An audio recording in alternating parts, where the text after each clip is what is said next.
ZPS-ja nuk ka arritur që të vërtetoj argumentet e veta.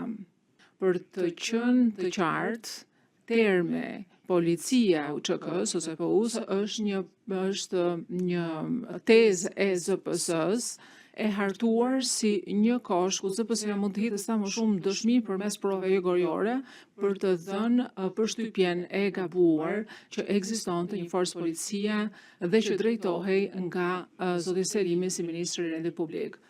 Pra, është një përpjekje e ZPS-s për të dhënë një përshtypje të gabuar, ndërkohë që ky argument nuk qëndron.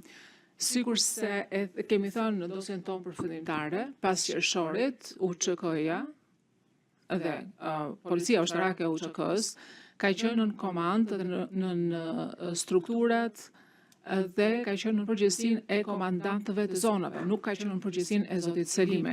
Nuk ka ekzistuar një polici e tillë UÇK-s ose Ministrisë së Rendit Publik që është organizuar ose është mbikëqyrur nga zoti Selimi sikurse pretendon ZPS-ja. Unë dështoja që mungesa e dokumenteve operative që mbështesin pretendimet e ZPS-s sa i takon kontrollit të Ministrisë së Rendit Publik mbi mbi policinë ushtarake është domethënës lidhur me këtë. Sikur se do të them dhe më poshtë, disa dokumente të cilat janë mbledhur për prokurorisë nuk tregojnë që zoti Selimi ka pas ndonjë autoritet funksional ose ka ushtruar ndonjë kontroll mbi ndonjë forcë policie. ZPS-ja në paragrafin 151 të dosjes së vet pretendonte që paralelisht me emrimin e zotit Selimi në prill të 99-s ishte krijuar dhe një polici e Ministrisë së Rendit Publik. Kjo nuk është e vërtetë.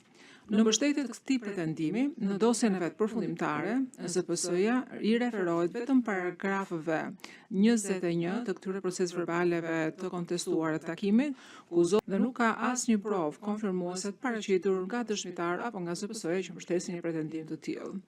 Në fakt, ky pretendim rrëzohet nga vetë përmbajtja e dëshmive. Pretendimi i ZPS-s lidhur me themelimin e policisë së Ministrisë së Rendit Publik nga zoti Selimi në prill të 99-s është i pambështetur dhe i rrem.